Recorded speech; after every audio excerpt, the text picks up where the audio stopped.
Kenal semua? Mungkin yang kelas 10 belum ada yang kenal. Nah, Bapak Enos Asibuan. Saya alumni dari siapa? Alumni SMA Budi Mundi 2. Alumni guru. Sekarang Bapak mengajar di SMK Harapan Mulia 5 menit dari Ancol. Makanya kalau ke Ancol kami udah bosan, udah biasa. Di sini kita makan siang di sana. Siang. Nanti makan siang di situ, kebetulan hari ini tadi lagi praktik masak-masak. Langsung aja ketemu. Oke. Firman Tuhan yang Bapak bagikan singkat aja, terambil di dalam kitab 1 Timotius 4 ayat 12.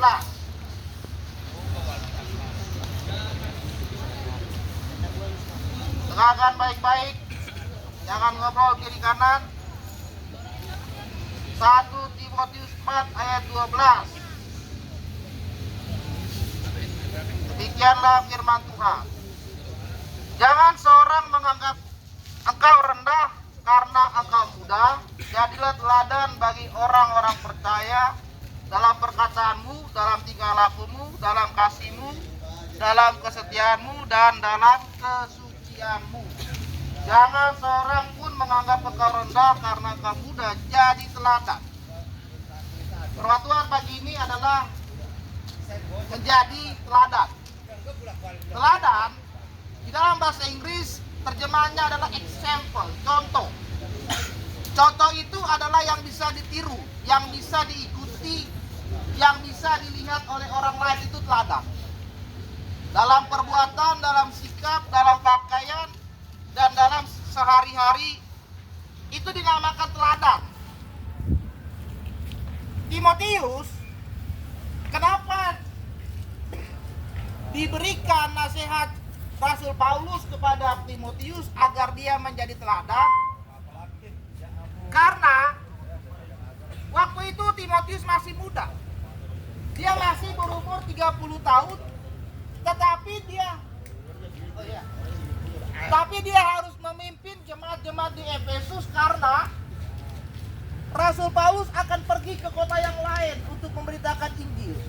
Dan Timotius harus tinggal di Efesus menggantikan Paulus memimpin jemaat-jemaat yang ada di sana. Dia masih muda, masih umur 30 tahun. Pada masa itu umur 30 tahun itu dianggap masih belum matang. Belum bisa memimpin, belum bisa apa-apa. Umur 30 tahun itu dianggap sebagai anak-anak yang masih rendah lah. Sedangkan Timotius harus memimpin jemaat di Efesus. Dan rata-rata jemaat di Efesus itu berusia lebih tua dari dia. Lebih tua dari Timotius. Oleh sebab itu Paulus menasihatkan kepada Timotius, Timotius, kamu masih muda. Kamu akan memimpin jemaat di Efesus. Dan untuk memimpin jemaat itu harus jadi teladan. Yang bisa dicontoh, yang bisa ditiru, yang bisa dilihat, yang bisa diikuti oleh jemaat-jemaat yang ada di Efesus. Karena kamu akan menjadi pemimpin jemaat itu. Jadi pendetanya atau jadi gembalanya di gereja, di jemaat di Efesus. Karena Paulus harus pergi ke kota lain untuk memberitakan Injil. Makanya dikatakan jadilah teladan di masa mudamu. Ya. Masa muda kalian harus kalian tunjukkan bagaimana dirimu itu bisa diikuti oleh orang lain dalam hal yang baik, bukan dalam hal yang buruk. Kalau mengikuti hal yang buruk seperti kamu, gampang ikutinnya. Lagi ibadah, ngobrol, gampang ikutinnya. Tapi mengikuti hal yang baik itu membuat diri kita, kebaikan yang ada di dalam diri kita diikuti oleh orang lain itu sulit. Tapi bagaimana hidupmu saat ini di masa mudamu, kamu harus memberikan contoh yang baik. Makanya dikatakan jadilah teladan, be example to another people. Jadi contoh bagi banyak orang. Apa yang dikatakan di sini yang harus dijadikan teladan dalam hidup kalian? Pertama, jadilah teladan di dalam perkataan. Kenapa Paulus mengajarkan dan menasihati Timotius untuk menjadi teladan dalam perkataan? Karena anak-anak muda itu perkataannya itu gampang labil, ikut-ikutan. Kalau kata orang ngebeo, atau kata orang lata, ya. Yang satu ngomong jorok, ikut ngomong jorok. Ta. Yang satu ngomong kotor, ikut nyamber. Ta.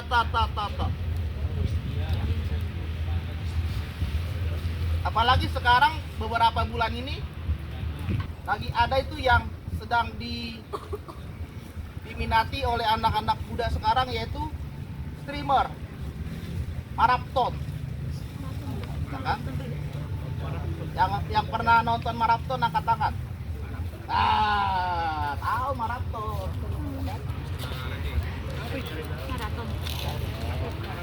Live streaming dari Reja Arab 24 jam terus dia live, dan bahasanya yang dikatakan di situ bagus nggak, Pak Yudi? Ada. Banyak toksiknya kan? Bagus nggak bahasanya? Ada Mas TP, ya kan? Ada Jot, ada Yuka, Aloy,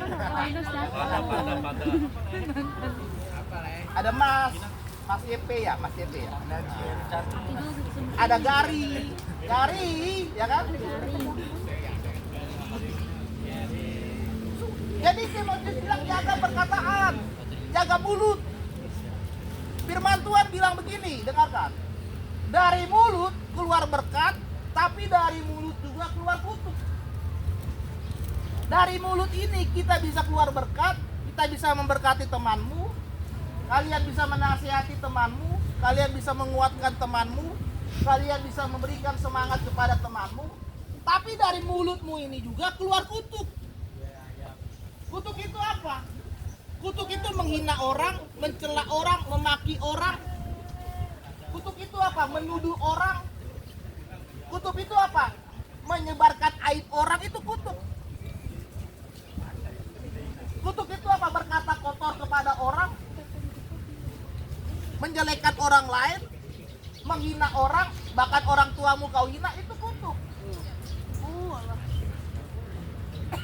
Siapa yang pernah menghina orang tuanya?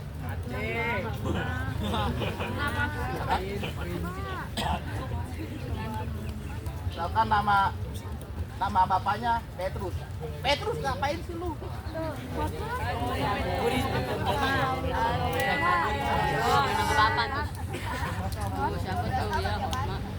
Sebutin nama orang tuanya itu zaman bapak sampai sekarang kayaknya masih ada tuh.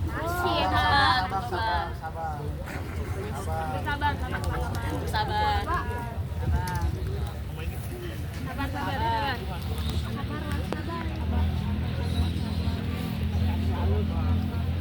Ya. Firman Tuhan di dalam Efesus 4:29 berkata, jangan ada perkataan kotor keluar dari mulutmu, tetapi pakailah perkataan yang baik yang membangun di mana perlu, supaya mereka yang mendengarnya beroleh kasih karunia. Di dalam Alkitab ada sebuah kisah tentang Raja Herodes. Raja Herodes waktu itu sedang berulang tahun, dan pada saat dia berulang tahun dia sedang mabuk berat. Kemudian anaknya sedang menari di pesta ulang tahunnya itu, dan dia melihat anaknya itu begitu bagus menari. Kemudian mulutnya berkata, "Hai anakku, karena engkau sudah bagus menari, apa saja yang kamu minta, aku akan turuti, aku akan patuhi." Kemudian anaknya bilang begini kepada ayahnya, "Ayah, kalau begitu saya mau kepala dari Yohanes Pembaptis sekarang ditaruh di atas tilam, di atas nampan, taruh ke meja makan sekarang." Karena mulut dari Raja Herodes sudah keluar kata begitu, mau tidak mau dengan berat hati dia panggil Yohanes Pembaptis yang waktu itu sedang dipenjara. Kemudian dipenggallah kepalanya, taruh di atas nampan, dibawa ke pesta makan. Karena mulut dari Raja Herodes itu, Yohanes Pembaptis mati dipenggal. Padahal dia berat juga untuk melakukan itu, tapi karena sudah terucap dari mulutnya seperti itu, maka mau tidak mau dia harus melakukan. Nah, makanya firman Tuhan, jagalah perkataanmu, karena dari situ terpancar kehidupan. Orang dilihat dia takut Tuhan atau tidak, pertama dari perkataan. Perkataanmu harus perkataan yang baik, kan firman Tuhan katakan tadi. Jangan perkataan yang kotor. Jangan meniru orang lain berkata seperti itu. Karena mulutmu diciptakan oleh Tuhan untuk memuji, memuliakan, dan menyembah Tuhan. Yang kedua, apa yang dikatakan oleh Paulus kepada Timotius, harus menjaga perbuatan. Ya. Karena Paulus tahu anak muda itu gampang sekali melakukan hal-hal yang tidak dipikir dulu. Perbuatannya, tingkah lakunya itu tanpa dipikir dulu. Sehingga dia tidak tahu mana yang baik, mana yang benar, mana yang jahat, mana yang salah. Semuanya itu dianggap baik. Semuanya itu dianggap benar. Ya. Padahal yang dia lakukan itu tidak sesuai dengan kebenaran firman Tuhan. Banyak orang, anak muda sekarang, bukan nongkrong-nongkrong. Ya, gak usah lihat kiri kanan lah, lihat diri sendiri. Saya beberapa minggu yang lalu baru memanggil anak murid saya, sedang nongkrong di Kemayoran, memakai baju biasa, bukan baju seragam, baju biasa. Ada 10 orang saya panggil orang tuanya. Itu nggak pakai baju seragam, apalagi pakai baju seragam. Kenapa saya panggil? Karena mereka kedapatan di Kemayoran itu nongkrong sambil ngepep, sambil ngerokok. Gak usah lihat kiri kanan. Kebanyakan itu perempuan.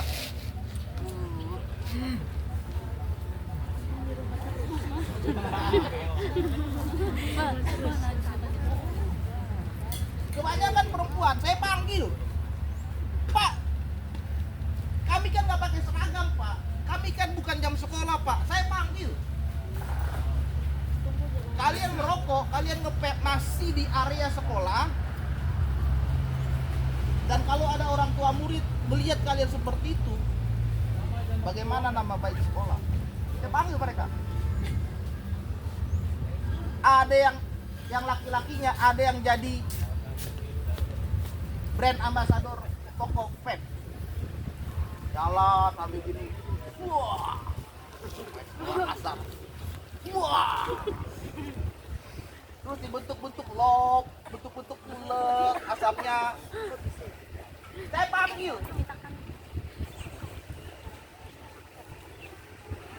Pas orang tuanya panggil, orang tuanya nggak tahu, Pak, anaknya ini di rumah baik, Pak. Iya, di rumah, di luar aku lihat. Ternyata yang perempuan sudah ngepep dari kelas 2 SMP. Yang laki-laki sudah ngerokok dari kelas 4 SD.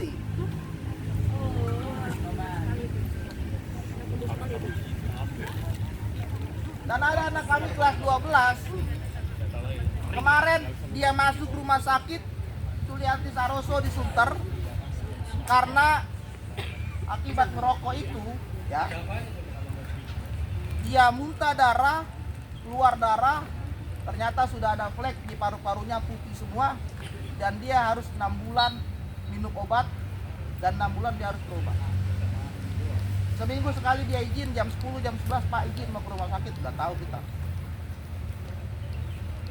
Karena perbuatan. Ya. Makanya Paulus bilang ke Timotius, jaga perbuatanmu, karena kamu akan menjadi pemimpin jemaat di Efesus dan orang akan melihat perbuatanmu. Kok begitu sih orang Kristen? Kok begitu sih orang yang pemimpin gereja? Kok begitu sih orang yang melayani Tuhan? Kok begitu sih aktif di gereja tapi pacarannya beda iman? Kemudian dia nyanyi lagu Marcel, Tuhan memang satu,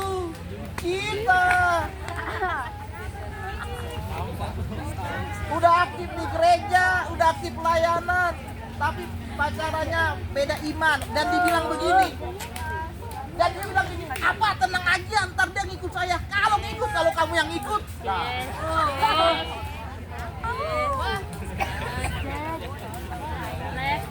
ingat, cintamu tidak akan menyelamatkan, imanmu yang menyelamatkan. Amin lagi. Bilang kiri kanannya, jangan pacaran beda agama. Jangan beda agama. Bilang lagi. Bilang lagi kalau ada putusin sekarang. Kalau ada putusin. Kalau ada putusin. Oh. Masa kamu pacaran gak pernah ke gereja bareng, gak pernah ibadah bareng. Oh, emang. Beda. Apa begitu? Oh ya, itu fokus sama dulu. Kalau mau cari pacar, cari pacar di gereja. Betul banget tuh. Betul banget tuh. Habis, Betul banget tuh. Mis cari pacar di gereja, dapat orang gereja. Puasa cari pacar di gereja, dapat orang gereja. Betul banget tuh.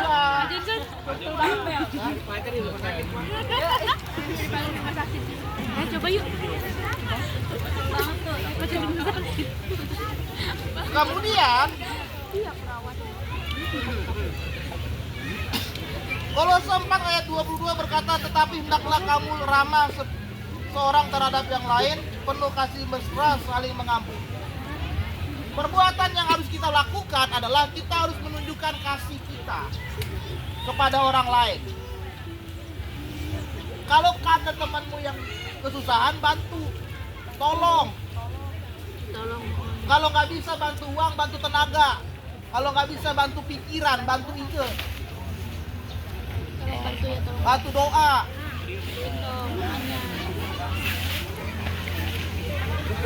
Dalam Alkitab ada seorang yang kena rampok. Semua barangnya habis, dia dipukul, disiksa di pinggir jalan. Datanglah seorang imam. Imam ini seorang pendeta atau seorang gembala. Ada orang sedang kesusahan, sedang dirampok, apa yang dilakukan? Hanya ngelihat, oh dia habis dirampok ya, terus pergi tinggal. Datanglah yang kedua, ini orang Lewi. Orang Lewi itu orang yang aktif melayani, aktif di gereja. Ibaratnya dia pelayan Tuhan lah. Kemudian lihat orang yang ngerampok, oh ngerampok ya, kerampokan ya. Oh ya udah, tinggalin. Yang ketiga datang orang Samaria. Orang Samaria ini orang biasa. Di dalam orang Yahudi, orang Samaria itu suku yang paling rendah derajatnya. Tapi ketika dia lihat ada orang yang kerampokan, apa yang dia lakukan? Dia tolong, dia angkat ke keledainya waktu itu.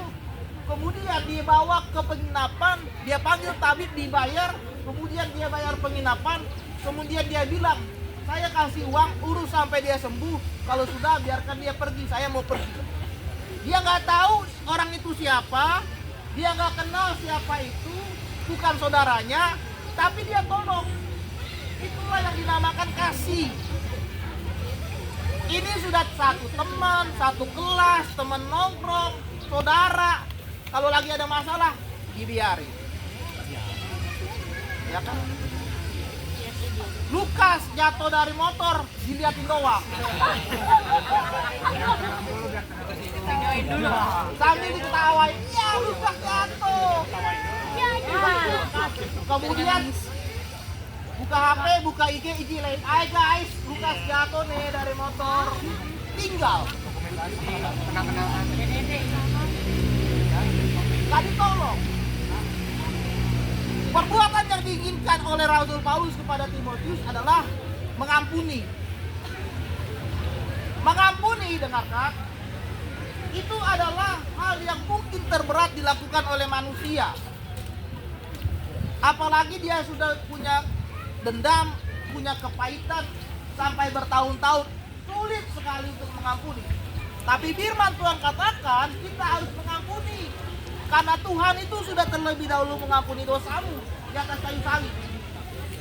Seberat apapun yang dilakukan oleh orang lain, seberat apapun kesalahan yang dia lakukan kepada hidupmu, tugas kita mengampuni.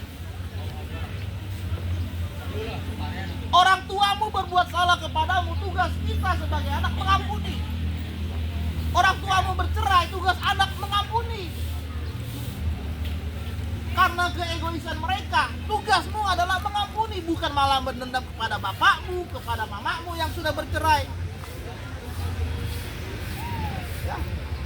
Mengampuni sehingga hati kalian itu bisa dipulihkan. Kalau hatimu sudah dipulihkan, maka berkat Tuhan pun juga akan turun dalam hidup kalian. Sekolah saya itu 70% lah anak-anaknya anak-anak divorce, hasil dari perceraian. Ada yang dirawat neneknya, ada yang bapaknya kawin lagi, mamanya kawin lagi, ya kan? Anak divorce, anak hasil perceraian beda dengan anak yang keluarganya utuh. Di sekolah dia pasti ingin cari perhatian karena di rumah nggak dapat perhatian. Dari bapaknya nggak dapat, dari mamanya nggak dapat, dari neneknya yang sudah tua nggak bisa. Akhirnya cari perhatian di sekolah, bikin masalah, bikin kasus, ribut sama temennya. Karena dia tidak mendapatkan perhatian itu di rumah. Atau yang orang tuanya nggak bercerai, tapi nggak dapat kasih sayang. Bapaknya pergi pagi pulang malam, pergi pagi pulang malam. Setiap hari nggak pernah ketemu di rumah. Nggak pernah ngobrol, nggak pernah curhat, nggak pernah cerita. Nggak ada perhatian di rumah. Dan dia cari perhatian di luar. Sehingga diperhatikan oleh Pak John, Miss Christine, Lase, dan guru yang lainnya. Kenapa? Karena dia tidak bisa mengampuni. Ya. Yang Tuhan inginkan perbuatanmu hari ini adalah mengampuni. Yang terakhir, yang ketiga adalah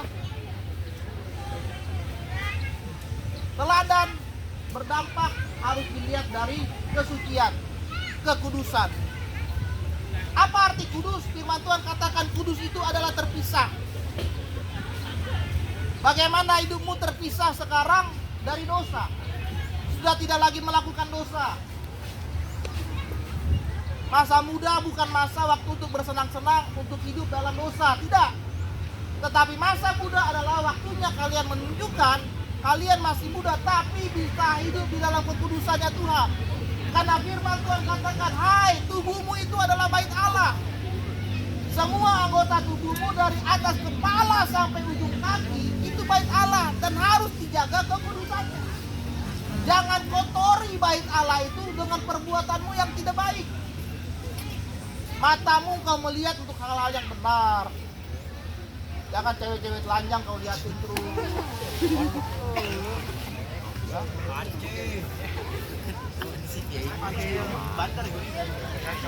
Matamu kau lihat untuk baca Alkitab, dengar khotbah, baca buku. Oh, saya banget. Jangan kamu lihat pakai cewek bajunya ke atas kelihatan pusernya. Alfredo. Siapa itu? David. Tanganmu kau lakukan untuk yang benar, memuji Tuhan, tepuk tangan, bukan untuk pukul orang.